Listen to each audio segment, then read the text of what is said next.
El día de hoy vamos a hablar sobre un tema importantísimo y es que el Perú suscribió acuerdos comerciales con varios países del mundo. La intención es abrir los mercados para los productos peruanos, para los productores peruanos.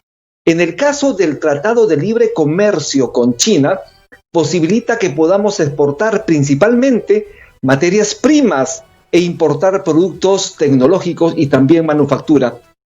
Pero, ¿qué pasa con nuestros recursos naturales? Es necesario un capítulo ambiental en el acuerdo comercial con China y existe una plataforma indígena amazónica que le está haciendo seguimiento a las inversiones chinas en el Perú. Estas personas han presentado recientemente a la Embajada de China en el Perú y al Ministerio de Comercio Exterior y Turismo una propuesta de capítulo ambiental para que se incluyan en las negociaciones del TLC con China. Estas renegociaciones del TLC con China que actualmente están en camino. Sobre este tema tan importante para la Amazonía, para los recursos naturales del país, vamos a hablar el día de hoy con Ciro Salazar. Él es especialista del programa Gobernanza y Gestión Ambiental de la Asociación Civil DAR, pero antes les vamos a mostrar en pantalla la pregunta del día. ¿La tenemos ya? ¿Los recursos naturales deben anteponerse a los TLC? Repetimos, ¿los recursos naturales deben anteponerse a los TLC? Comparte el programa, responda a nuestro sondeo rápido. Al final de la entrevista vamos a comentar los resultados de sus respuestas con nuestro invitado Ciro Salazar, a quien ya justamente tenemos en la línea. Muy buenos días, señor Salazar. Buenos días, Rumi. Gracias por la invitación. Muchísimas gracias por estar en RTV Economía. Él es especialista del programa Gobernanza y Gestión Ambiental de la Asociación Civil DAR. En principio, ¿por qué es necesario una renegociación del acuerdo comercial con China?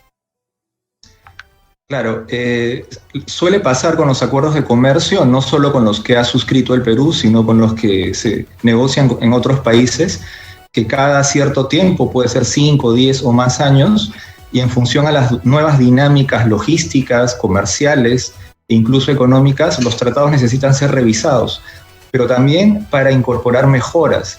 Y de hecho, ese es el sentido de la propuesta que entendemos ha hecho la plataforma indígena, es mejorar el acuerdo de comercio con China incorporando un capítulo ambiental que es considerado una buena práctica internacional, ¿no? De hecho, el Perú tiene varios acuerdos de comercio con ese tipo de capítulos. Sí, permítame.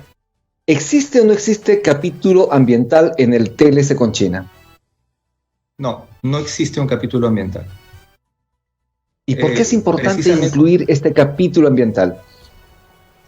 Pues porque es un marco que le da mayor peso a lo ambiental y precisamente atiende a la pregunta que has planteado hace unos segundos. Permite eliminar ese, yo diría, falso dilema, ¿no?, entre sobreponer el comercio a la naturaleza o la naturaleza al comercio. Permite generar reglas claras, acordadas por ambos países, sobre las cuales se deben desarrollar las inversiones y el comercio, de tal forma que esas inversiones y ese comercio promuevan el desarrollo sostenible de ambos países. Ese es el espíritu de la propuesta, ¿no? En el ámbito ambiental, ¿cuáles son los principales problemas identificados en el acuerdo comercial con China? A ver, digamos, obviamente ahí es claramente la ausencia, ¿no es cierto?, de un marco general en lo ambiental. Pero si vemos las experiencias que hemos tenido con otros países como la Unión Europea o Estados Unidos, los beneficios que puede dar estos capítulos es generar mecanismos para abordar casos, por ejemplo, de comercio de productos obtenidos de manera ilegal, como la tala ilegal. Entonces, gracias al capítulo ambiental con Estados Unidos, por ejemplo, se han generado mecanismos de cooperación para detectar estos casos y tomar acciones en lo más inmediato posible. Es uno de los beneficios que te permite. Lo otro es vincularte a acuerdos y estándares internacionales que deben guiar el desarrollo de las inversiones y el comercio.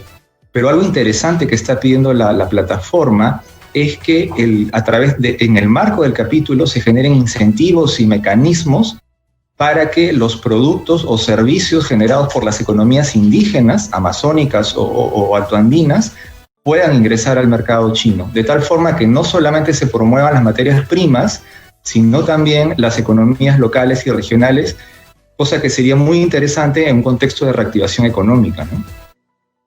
Esto es RTV Economía, el programa económico del Diario de la República. Estamos hablando sobre esta posibilidad de renegociación del TLC con China, que ya está en camino, y es importante también incluir allí un capítulo ambiental. China es el principal socio comercial del Perú.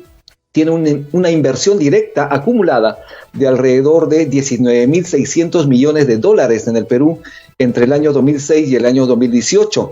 Del cual casi un 80% corresponde a sectores minería e hidrocarburos. ¿Cuánto de esto se pone en peligro los recursos naturales del país?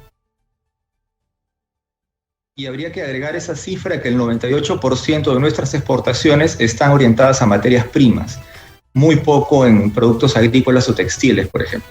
Lo que se pone en riesgo es aquellas inversiones que están asentadas en zonas donde hay alta diversidad biológica, donde hay cabeceras de cuencas, lo cual requiere una mirada distinta, un marco más sólido en lo ambiental, ¿no? Por ejemplo, la hidrovía amazónica es una inversión que tiene un objetivo muy importante, que es mejorar la conectividad, pero se asienta en ríos que tienen unas dinámicas que todavía no conocemos, ¿no? Es un proyecto que ha sido promovido sin un adecuado sustento técnico. Hay universidades que están desarrollando metodologías que recién ahora nos permiten conocer cuál podría ser el impacto de ese proyecto, pero cuando fue impulsado y se cerró el concurso público con un consorcio liderado por una empresa china, no se conocía esa información. Entonces, marcos como los que se pueden obtener a partir de un capítulo ambiental pueden impulsar mejores lineamientos o criterios para promover las inversiones. Sabemos que la maca fue llevada a China y que allí también se cultiva y se cosecha, ¿no? Se está produciendo diversos productos naturales, medicinales a raíz de la maca. ¿Cree usted que hay inacción de las autoridades peruanas respecto a la defensa de estos importantes productos naturales peruanos? Lamentablemente es algo que se ha visto con otros productos, ¿no? Con la fibra de alpaca también, que ha intentado ser llevada a otros países y reproducida y aparentemente están teniendo éxito. Hay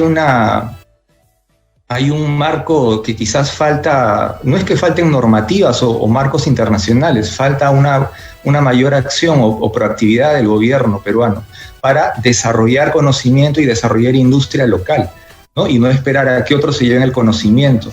Entonces, algo importante que también está en la propuesta de este capítulo ambiental es un compromiso firme de respetar el convenio de diversidad biológica, que precisamente contemple el aprovechamiento justo de los recursos naturales y de la riqueza genética de los países. Esto requiere cooperación, es lo que se pide, o sea, cooperación entre ambos países para que el aprovechamiento sea no solamente sostenible, sino que las ganancias sean distribuidas equitativamente, ¿no? O de manera justa. Pero es cierto, ha faltado un poco de actividad por parte del Estado, ¿no? Sí. Y también obviamente necesitamos investigación, desarrollo para poder justamente utilizar de manera adecuada este valioso recurso natural peruano. ¿En qué áreas de alta diversidad biológica se concentran las inversiones chinas? En las zonas altoandinas, por ejemplo, en el caso de las inversiones mineras, hay un tema que no se suele hablar en cuanto a las inversiones mineras. Hay un estudio que se hizo hace una década y encontró que el 70% de las concesiones mineras se sobreponen a la zona más crítica del ciclo hídrico, a la zona de captación. Entonces, eso quiere decir que hay que tener un extremo cuidado en cuanto a los estándares con los que se manejan inversiones. No quiere decir, obviamente, prohibir las inversiones. Puede ser que en algunos espacios no sea adecuado hacerlo, pero eso requiere una evaluación técnica. Entonces, prácticamente todas las concesiones mineras se asientan en zonas críticas y eso requiere mejores estándares. Y en el caso también de las inversiones en hidrocarburos, por ejemplo, el Loto 58 se asienta en zonas de alta biodiversidad con presencia de comunidades indígenas y cerca también a rutas de poblaciones en aislamiento voluntario. Entonces, eso requiere una mirada distinta, un trabajo conjunto y estándares, no altos estándares necesariamente, eso requiere cumplir la ley peruana, procesos de consulta previa y evaluar qué es lo que está pasando con estas poblaciones y qué necesitan para su desarrollo. Algo importante, Rumi, si me permites, hace un par de años, si no me equivoco, la Academia Nacional de Ciencias, su director estuvo presente en el Perú y propuso a Concitec fundar en el país un centro de investigación e innovación en biología. No, eso nos parece interesantísimo porque eso indicaría que Chile nos está viendo no solo ya como un proveedor de materias primas o como un destino para fortalecer inversiones en infraestructura, sino nos estaría viendo también con un potencial para desarrollar conocimiento e innovación. Y de hecho la riqueza genética que tenemos en la Amazonía es gigantesca. Entonces creo que está más del lado de nosotros, del Estado peruano y con el soporte de sociedad civil, generar las condiciones para que este tipo de iniciativas se concreten. Sería algo muy interesante, ¿no? ¿Hay casos específicos, experiencias exitosas de empresas peruanas, del sector peruano, que estén optando por cuidar la biodiversidad del Perú? Porque le explico lo siguiente. En los siguientes días, en muy breve tiempo, están naciendo las taricayas. Las taricayas son esas tortuguitas, esas pequeñitas, y esas que van, sí. Obviamente las mamás desovan y luego vuelven hacia el río. Justamente este es el periodo de nacimiento de estos recursos biológicos, de este tipo de recursos animales en esta zona del país. Pero hay experiencias exitosas de empresas que estén apostando por conservación, por preservación de estos recursos naturales. La oferta existe, pero es muy poca. Eso es cierto. Y quizás está más concentrada en los mercados que ya hemos conocido en Europa o en Estados Unidos. Esto requiere una tarea interna. Obviamente eso, un TLC o un capítulo ambiental por sí solo no lo va a solucionar. Una de las problemáticas, y eso se dice en aquellos expertos que están más vinculados al comercio exterior, es que en el Perú somos tomadores de pedidos, pero nos falta conocer mercados. No sabemos atender mercados, lo cual implica un conocimiento más profundo de la realidad de la zona, de sus expectativas, de sus valoraciones, y adecuar a eso nuestra oferta. Entonces, eso nos falta, es una tarea interna, eso es cierto, pero precisamente también en esta propuesta de capítulo ambiental se plantea generar los mecanismos, y eso contempla capacitación, mecanismos de gestión también, para impulsar estas iniciativas y que se concreten en proyectos de exportadores, ¿no? Por ejemplo. ¿Cuántas organizaciones amazónicas participan justamente de esta plataforma que está realizando la revisión de las inversiones chinas en el país? Son 4 organizaciones regionales: Orpio y Corpi, Oraú y Comaru. Estas organizaciones tienen sus bases en Loreto, Ucayali y Cusco. Y nos permiten, a través de su gestión, tener una mirada muy interesante de la realidad de las federaciones y organizaciones indígenas de gran parte de la Amazonía peruana. Estamos hablando aproximadamente de cuántas personas, de cuántos nativos, de cuántas personas peruanos que viven en estas zonas y que están afiliados a estas 4 organizaciones de las que usted habla. El número de personas no lo tengo en este momento, para serte sincero, Rumi, disculpa, pero como te digo, son organizaciones con una fuerte presencia regional y que han participado, algunas de ellas incluso, por ejemplo, en esta iniciativa de la PCM, lo que tiene que ver con el cierre de brechas de infraestructura en Loreto. Entonces son muy representativas de los pueblos indígenas amazónicos. Entonces por eso la importancia de escucharlos. Y quizás, disculpa la interrupción, en realidad esto no es una iniciativa de ellos, y que la idea es que esto sea enriquecido por otras organizaciones indígenas, no solamente amazónicas, sino también altoandinas, y que se pueda generar un diálogo más rico y que genere más aportes a este capítulo ambiental. Las organizaciones amazónicas nativas demandan se incluya ese capítulo ambiental en el TLC entre el Perú y China, que está en renegociación en este momento. Pero ¿de qué depende que esta demanda de los pueblos amazónicos se cumpla? A ver, por el lado de Perú y de China, ambos ya han firmado acuerdos de comercio que tienen un capítulo ambiental. Entonces, yo creo que es la voluntad, probablemente más del lado peruano. Es decir, de acuerdo a su propia estrategia, que viene siendo implementada hace casi 15 años, de promover el comercio a través de los acuerdos de comercio y promover la diversificación productiva a través de estas herramientas, qué mejor que aprovechar este proceso de negociación con China para hacerlo, ¿no? Y creo que por el lado de China también sería interesante, porque ellos tienen una iniciativa que se llama La Franja y la Ruta. Es una iniciativa gigantesca que promueve inversiones en infraestructura, pero que también plantea un desarrollo y complementariedad económica. Y uno de sus principios fundamentales es la sostenibilidad. Entonces, esto está alineado con los objetivos del gobierno peruano y también con los objetivos del gobierno chino. Entonces, no vemos en realidad razones para rechazar esta iniciativa, que es para el beneficio de la población, que es finalmente lo que se busca con estos acuerdos de comercio, ¿no? Algo interesante, no quisiera olvidarme, sí, disculpa, es que lo que se plantea con este capítulo es que existan mecanismos para que las organizaciones indígenas participen de la revisión periódica de este acuerdo de comercio y generen insumos, aportes, eventualmente denuncias ante situaciones de ilegalidad, por ejemplo vinculado al tráfico de madera, como fue en el caso con la TLC con Estados Unidos, ¿no? Esto es RTV Economía.